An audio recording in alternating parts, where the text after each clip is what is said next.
Hey guys, how's it going? Now, a little while back, I did a comparison of the Mi Notebook Ultra with the MacBook Air M1. But the thing is, I genuinely felt that it's the Realme Book Slim that is far more closer to the MacBook Air M1 as compared to the Mi Notebook Ultra. So I decided, why not do a comparison of both of these laptops as well? And that's what this video is all about. This is Varun from GTR, and you're watching my in-depth comparison of the Realme Book Slim with the MacBook Air M1. Let's get started.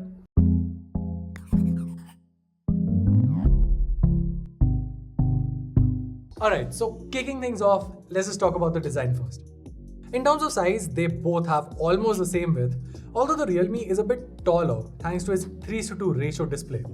Now both the laptops have a premium metallic build, and while Realme does offer a grey variant that's similar to Apple's, I personally do admire this blue option since it adds a bit of flair. Now in terms of weight, the Realme Book is about 100 grams heavier. It's also technically slimmer than the MacBook Air, though it doesn't seem like that when kept on a surface thanks to Realme's big rubber pad at the bottom. Now in terms of ports, the Realme Book Slim and the MacBook Air are pretty similar, with the former only having one USB Type-A port as an additional factor. Also, it's worth pointing out that while on Apple you get both Thunderbolt 3 ports, the Realme laptop offers a single Thunderbolt 4 port. Moving along, we have the displays, and they're both excellent panels. See, they're both color accurate, though Apple's display has a higher display PPI, which makes things look a tad bit sharper in comparison. Now, Realme's display works better for productivity though, because the extra space allows for more content to be viewed on the display. They're both glossy panels, though the MacBook Air does have an anti-reflective coating, which makes outdoor legibility a bit easier. However, Apple has themselves said that it can wear off over time, so there's that. Now both the panels cap out at 400 nits, so that's good. Though the MacBook Air also has the True Tone technology that makes it easier for people to use that panel. Next up, we have I forgot to mention, this thing does not pass the one-handed opening test.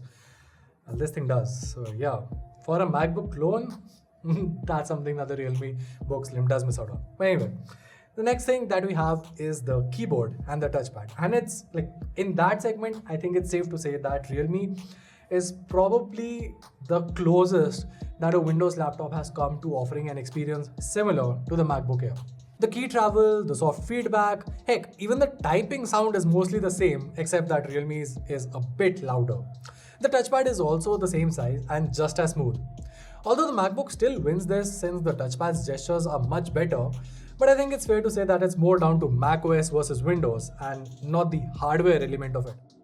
Now don't get me wrong here, the MacBook still offers a far more polished product, but as far as the end user experience goes, Realme does manage to get quite close. In terms of webcam, they're both 720p. Alright, as for the performance, I think they're both equally good. Obviously, there are certain factors to each one of them. For instance, the Realme is definitely smoothing and adding a bit of glow to my face, while the MacBook Air is adding a bit of warmth to me. Actually, it's not adding a bit of warmth, it's showing the natural color. So yeah, I think I prefer the MacBook Air M1. That being said, it's not that the Realme Book is too far behind or something like that. In fact, I'm pretty sure that a lot of folks would prefer this, especially because it makes your face look better in like similar lighting conditions. I mean, we are right now shooting at the studio, and yeah, I mean, the Realme does make my face look a bit brighter. So if that's what you like, then definitely go with what Realme offers, or well, the Apple M1 is obviously, proven to be a standard. Cheers. Now, as for audio, it's once again a close call. While the Realme Book Slim does get quite loud and maintains a good level of quality, the MacBook Air is definitely the champ here. It's refined, controlled, has bass, and just sounds more premium.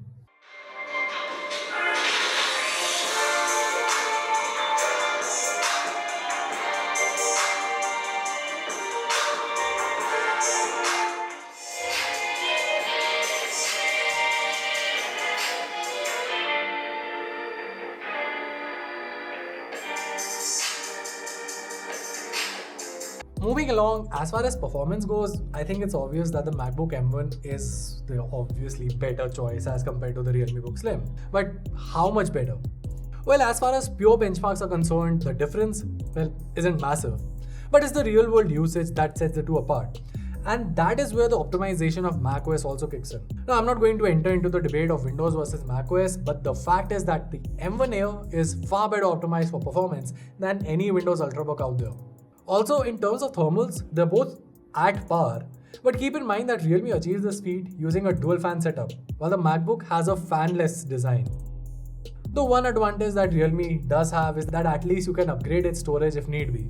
With the MacBook Air, everything is sorted, so forget about upgrades.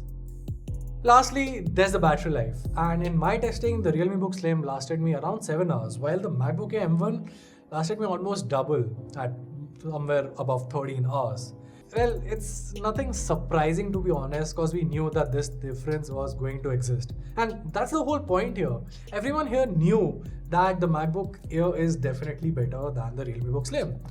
But it is also priced at rupees 30,000 extra. I mean, this thing starts at around 90,000, while the Book Slim is priced for 60,000. I'm talking about the i5 variant here. So with that kind of a difference, can you expect a MacBook-like user experience with a Windows platform from the RealmeBook Slim? Definitely. I mean, as far as MacBook clones go, I know that sounds a bit disrespectful to some people, but the reality is that there's a huge market out there who just want a Windows machine that looks like a MacBook. This is it. Go for it. Seriously, as far as a MacBook experience goes, the RealmeBook is as close as you can get to the real deal. And you're still saving 30,000. So that's great. Now, I completely understand that there are folks out there who rely on macOS for their workflow. And for those people, obviously they need a MacBook. Also, there are business professionals who just need an Apple product for that, status symbol. And yeah, for sure, go for the MacBook in that scenario. But for everyone else who just looks at a MacBook and admires the design, the build quality, the user experience, but does not want to spend that premium price tag, great option. Like seriously, it's a great option. And well, that was it. If you found this video helpful, make sure to let us know by giving us a thumbs up and subscribing to our channel for more awesome tech content. Till then, this is One from GTR, and I'll see you in the next one.